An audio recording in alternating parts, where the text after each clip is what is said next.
नमस्ते यो मैले बनाएको चाहिँ एक्सप्रेसो यसमा 30 ml एक्सप्रेसो छ र तल चाहिँ हार्ट बिचमा बडी र माथि क्रिम भएको छ। नमस्कार, यसको नाम चाहिँ अमेरिकानो हो। यसमा चाहिँ 30 ml एक्सप्रेसो अनि त्यसपछि हट वाटर छ। नमस्ते, मैले बनाएको चाहिँ यो डोपियो।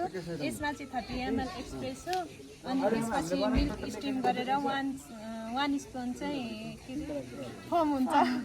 फर्म भन्नै बिर्सिन्छु म चाहिँ। नमस्कार, यो चाहिँ क्यारामेल लाटे। यसमा चाहिँ 30 ml expression, 15 ml sugar syrup अनि 15 ml क्यारामेल हुन्छ अनि दुध स्टिम गरेर 75 ml दुध हालेको हुन्छ। नमस्ते, म चाहिँ कोल्ड अमेरिकानो हो। यसमा चाहिँ 30 ml espresso, 30 ml sugar syrup अनि 4 to 5 आइस अनि 90 ml चाहिँ वाटर रहेको हुन्छ। नमस्ते, मेरो यो चाहिँ कोल्ड क्यापाचिनो हो।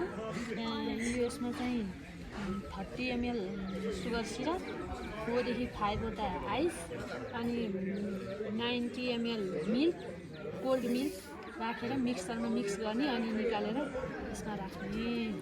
Thank you.